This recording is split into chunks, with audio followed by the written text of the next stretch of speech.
Assalamualaikum warahmatullahi wabarakatuh. Selamat pagi anak-anak sekalian. Hari ini kita bertemu kembali dalam pembelajaran sejarah Indonesia kelas 11. Hari ini kita akan melanjutkan materi yang sudah dibahas minggu lalu tentang masuk dan berkembangnya bangsa-bangsa barat di Indonesia. Bagaimana kedatangan mereka ke Nusantara, mulai dari Portugis, Spanyol, Belanda, dan Inggris. Jalur-jalur perdagangan, jalur pelayarannya sudah Bapak sampaikan di pembelajaran sebelumnya. Hari ini, pagi ini, Bapak ingin melanjutkan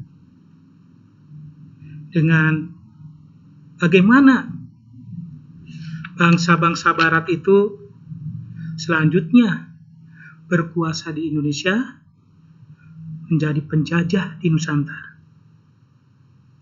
Pembahasan kali ini Bapak fokus kepada VOC atau Belanda. Kenapa? Ini merupakan catatan sejarah yang kelam bagi bangsa Indonesia yang perlu kita pelajari, yang perlu kita pahami agar kesalahan-kesalahan masa lalu, pembelajaran-pembelajaran masa lalu itu bisa menjadi cerminan buat kita, menjadi pembelajaran buat kita. Kita pernah merasakan pahitnya dijajah. Kita pernah begitu banyak pengorbanan menghadapi penjajah. Oleh karena itulah, kita belajar materi ini dengan tujuan agar kita bisa mengambil nilai makna dari peristiwa-peristiwa tersebut. Oke, kita lanjutkan saja pembahasan kita. Bapak akan share PPT-nya. Kalau kalian lihat gambar ini, foto ini, orang Jakarta khususnya dan sekitarnya harusnya lah sudah paham. Harusnya sudah tahu. Bahkan mungkin sudah pernah mengunjunginya. Bahkan mungkin di antara kalian ada yang beberapa kali mengunjungi museum ini. Ini adalah Museum Fathaillah. Museum Fathaillah yang kalian lihat ini adalah sebuah bangunan bersejarah yang dibangun ratusan tahun yang lalu. Kalau kita melihat museum ini, bangunan ini, ada dua nilai yang bisa kita ambil. Pertama, sisi positifnya dulu deh. Bangunan ini kapan didirikannya? Oleh siapa didirikannya? Bangunan ini didirikan tahun 1620. Pas 4 abad yang lalu, 400 tahun yang lalu, yang didirikan atas perintah dari Gubernur Jenderal, yaitu Jan Pieter Sungkun atau dikenal dengan J.P. Kun. Apa sisi positifnya? Bangunan yang sudah 400 tahun tetap berdiri kokoh. Artinya 400 tahun dibangun sebuah bangunan yang bisa dinikmati hingga sekarang. Masa kita di masa yang sudah merdeka, pengetahuan yang tinggi, arsitek yang berkembang, teknologi yang makin canggih, bisa nggak membangun bangunan yang sekokoh dan sekuat ini? Jangan sampai ada bangunan-bangunan yang kita bangun baru 1 tahun sudah ambruk. 1 tahun sudah hancur. Banyak bangunan-bangunan yang didirikan Belanda yang sampai hari ini masih kita bisa nikmati. berbagai bendungan-bendungan. Lihat, bendungan Katulampa, pintu air Manggarai, ada lagi PLTA di daerah Bogor, bangunan hotel yang bikinan Belanda, ternyata sampai hari ini masih kokoh. Jembatan-jembatan masih banyak yang buatan Belanda yang sampai hari ini masih kokoh. Kita bukan tidak bisa, tapi kita mau enggak untuk melakukan itu semua. Karena teknologi semakin berkembang. Itu sisi positif dari apa yang kita lihat hari ini. Negatifnya, kalau kalian lihat, masuk ke ruangan ini begitu megah. Tapi lihat, di bawah ruangan itu, di basementnya, di bawahnya, ada penjara-penjara yang menonjolkan atau mencirikan bahwa di situ tempat bukan hanya sebagai kantor, tapi sebagai penjara. Ini menunjukkan bahwa pemerintah kolonial Belanda begitu kejam. Karena kalian lihat, penjara yang ada di bawah itu ruangannya sempit. Dan setiap orang yang masuk ke dalam ruangan penjara tersebut diikat kakinya dan digandoli oleh besi-besi.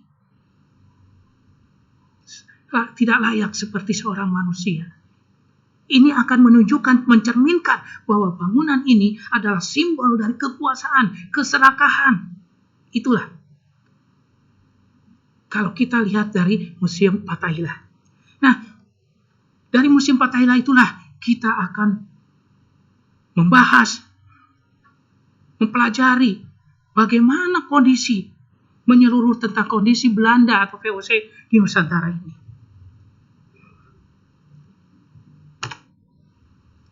Anak-anakku sekalian, bagaimana lahirnya VOC? Bagaimana begitu lamanya mereka bisa bercokol di Nusantara? Kita akan lihat flashback ke belakang. Nusantara adalah wilayah yang begitu menarik bagi negara-negara lain untuk datang, untuk menikmati. Bukan hanya keindahan, tapi sumber daya alam Nusantara ini. Sehingga mereka berbondong-bondong datang ke Nusantara. Yang tujuan awalnya hanya mencari rempah-rempah. Tapi melihat begitu indahnya wilayah Nusantara, begitu makmurnya wilayah Nusantara, begitu menjanjikannya wilayah Nusantara, sehingga mereka bukan hanya untuk berdagang, tapi jauh lebih itu untuk menguasai, untuk menjajah. Mereka berbondong-bondong. Kapal-kapal dagang mereka datang.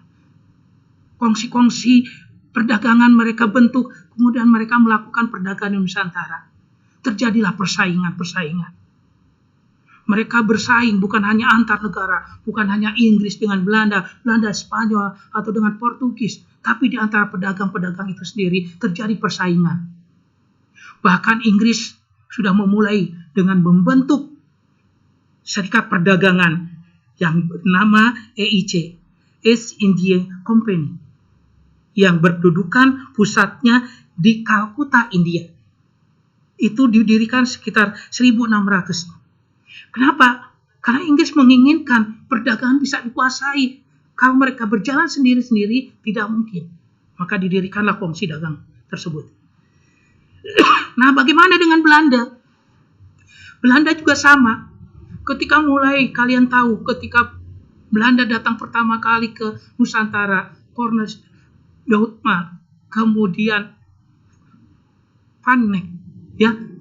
Selanjutnya banyak para pedagang yang datang ke wilayah Nusantara. Mereka berlomba-lomba berdagang, terjadilah persaingan. Persaingan-persaingan itulah yang menyebabkan, yang dikhawatirkan oleh pemerintah Belanda akan menghancurkan perdagangan Belanda itu sendiri. Nah, disinilah kemudian selanjutnya pemerintah Belanda dan parlemennya, kalau kita DPR-nya, kemudian memperhatikan secara khusus ya terhadap kondisi perdagangan di Nusantara ini. Akhirnya kemudianlah pemerintah Belanda bersama parlemen tahun 1958 mengusulkan untuk dibentuk sebuah perusahaan besar yang menggabungkan semua kongsi-kongsi dagang atau para pedagang itu, sehingga tidak ada lagi persaingan di antara mereka. Justru mereka harus berhadapan dengan pesaing-pesaing lain. Nah, disitulah akhirnya 4 tahun kemudian Belanda mendirikanlah apa yang disebut VOC, Verenigde Compagnie. Tujuannya menghindari persaingan yang tidak sehat antara sama kongsi dagang Belanda, memperkuat kedudukan Belanda, ya pedagang Belanda, supaya bisa bersaing dengan kongsi dagang yang lain. Salah satu contoh ya EIC Inggris itu, itu tujuan VOC. Dan sebagai kekuatan revolusi. Apa maksudnya sebagai kekuatan revolusi? Jadi ini, Belanda itu waktu itu sedang berhadapan dalam perang 80 tahun. Ya, di situ diperlukan tentara-tentara yang kuat. Maka disinilah untuk membiayai dan sebagainya, ya VOC inilah menjadi jalan. Nah, bagaimana kemudian VOC itu setelah didirikan, dibentuk? Bagaimana kelanjutannya? VOC itu ternyata adalah organisasi dagang yang memiliki hak-hak istimewa. Ada di sini kurang lebih 7 hak istimewa yang dimiliki oleh VOC, yang diberikan oleh pemerintah Belanda, yang disebut dengan hak oktrooi. Kalian bisa lihat, 1, monopoli. Jadi VOC itu diberikan mandat oleh pemerintah Belanda, hak oleh pemerintah Belanda untuk melakukan monopoli. Maka yang dilakukan oleh VOC adalah monopoli perdagangan di Nusantara. VOC dibolehkan membentuk angkatan perang. Bayangkan sebuah perusahaan dagang, kongsi dagang, memiliki angkatan perang. Tentu dia memiliki kekuatan.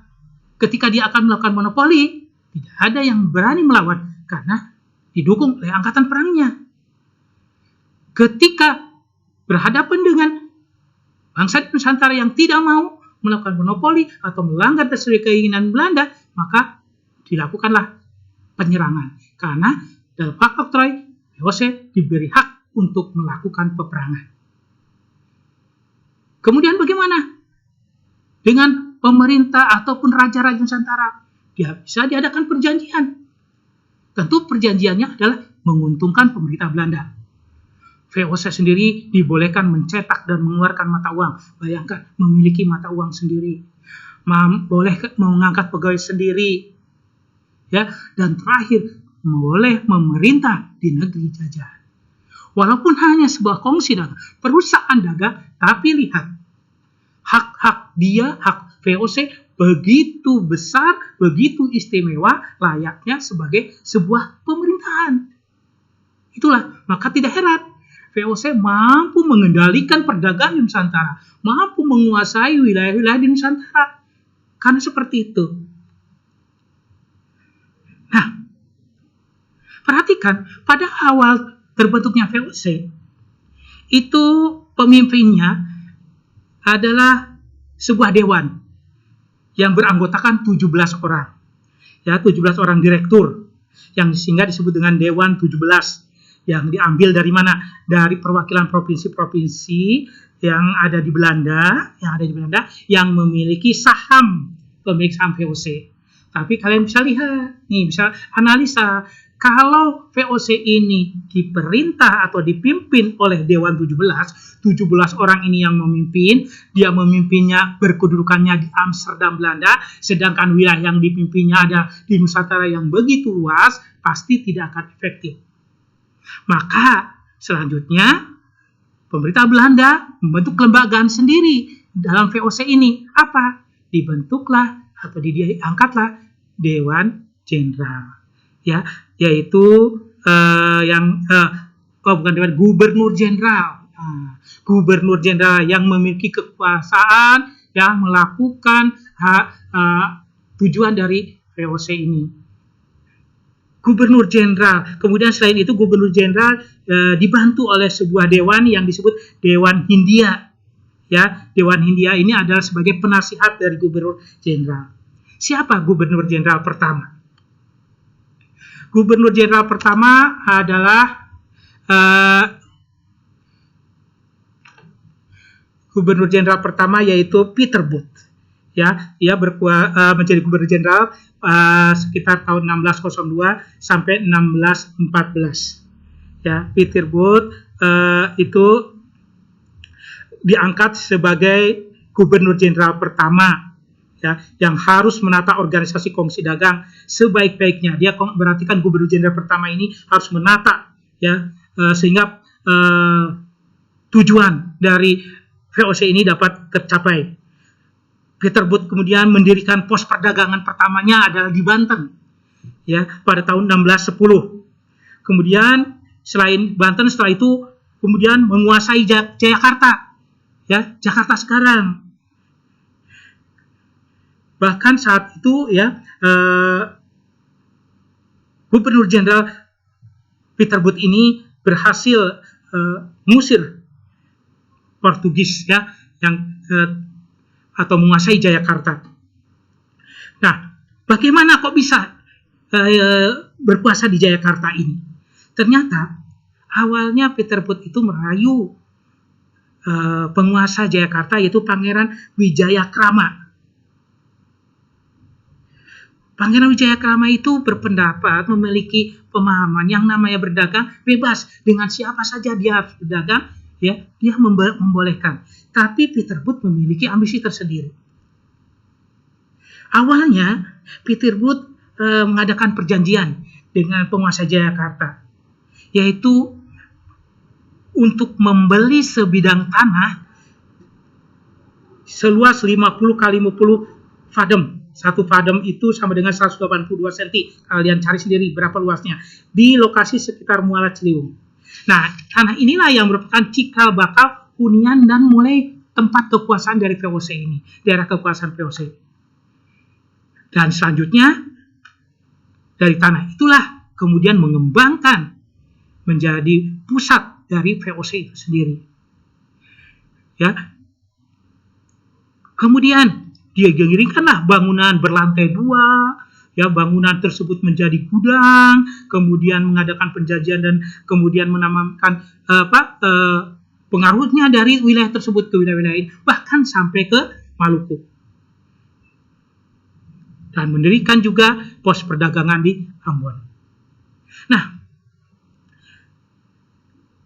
sepak terjang dari VOC itu begitu luas dan menimbulkan berbagai penderitaan bagi rakyat di Nusantara.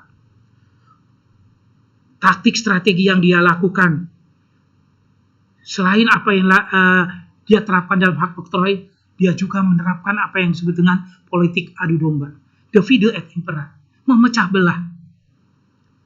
Ketika sebuah kerajaan terjadi konflik, dia akan mendukung salah satu dari yang konflik tersebut dengan perjanjian. Ketika dia berhasil menguasai, dia dapat perjanjian monopoli perdagangan, mendapatkan wilayah kekuasaan dan sebagainya. Itu terjadi beberapa kali di wilayah Nusantara. Yang akibatnya wilayah kekuasaan dari VOC semakin lama semakin luas. Apa di antara yang paling Gubernur Jenderal yang menunjukkan kekejabannya? Pengganti dari Peter Booth, yaitu bernama Gubernur Jenderal Jan Pieter Soenkoen.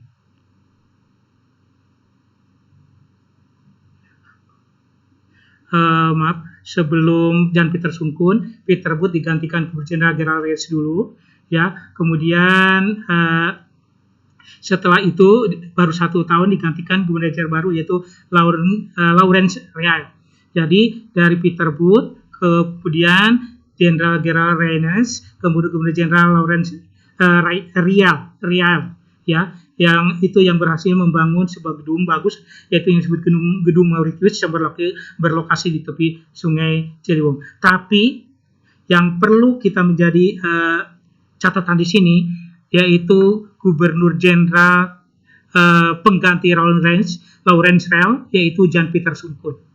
Ini JP Koen ini dikenal sebagai Gubernur Jenderal yang berani dan kejam serta ambisius.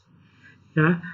Oleh karena itu merasa bangsanya dipermalukan, ya pada saat pasukan Banten dan Inggris Jakarta berhasil mengusir Belanda, dia kemudian melakukan balas dendam. Apa yang dilakukan? Yaitu dengan menggempur kota Jayakarta. Ya, kota Jayakarta dikepung, kemudian dibumi hanguskan oleh Jan Pieter Soenkoen. Ya, yang menyebabkan kota Jayakarta hancur. Nah, dari kehancuran itulah Jan Pieter Soenkoen kemudian mendirikan kota baru. Dan oleh Jan Pieter Soenkoen, kota baru itu disebut dengan Batavia. Ya, Batavia. Nah, Jan Pieter Soenkoen adalah gubernur jenderal yang ambisius. Untuk menguasai berbagai wilayah Indonesia, ia juga dapat dikatakan sebagai peletak dasar penjajahan VOC di Indonesia. Dialah yang merupakan peletak dasar penjajahan VOC di Indonesia. Disertai dengan sikap congkak, sewenang-wenang, kejam, Jan Pieter Soenkoen berusaha meningkatkan eksploitasi kekayaan bumi Nusantara untuk kepentingan pribadi dan negerinya. Apa yang dilakukan oleh Jan Pieter Soenkoen untuk melancarkan ambisinya itu? Pertama, merebut pasaran produksi pertanian, ya, memonopoli. Tidak ikut aktif secara langsung dalam kegiatan produksi hasil pertanian, diserahkan kepada pribumi, tapi hasilnya untuk Belanda hanya yang enaknya saja. Hasilnya saja, prosesnya dia serahkan ke pribumi, tapi hasilnya dia ambil. Kemudian, VOC selalu mengincar dan berusaha keras untuk menduduki tempat-tempat yang memiliki posisi strategis. Ketika mendapatkan posisi yang strategis, maka lakukanlah pengambil alihan, entah dengan cara halus ataupun dengan cara paksa. VOC juga melakukan campur tangan terhadap pemerintahan kerajaan-kerajaan Nusantara, mengadu domba, sehingga akibatnya terjadilah kehancuran, pengambil alihan kekuasaan. Kemudian lembaga-lembaga pemerintahan tradisional, kerajaan dipelihara dipertahankan. Tapi apa? Untuk diperalat. Untuk apa? Kepentingan VOC. Kalau tidak mau, diperangi. Nah, itulah yang dilakukan oleh Jan Pieter Soenkoen.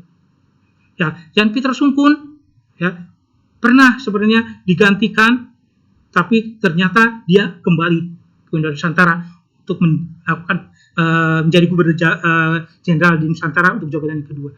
Inilah yang dilakukan oleh Jan Pieter Soenkoen.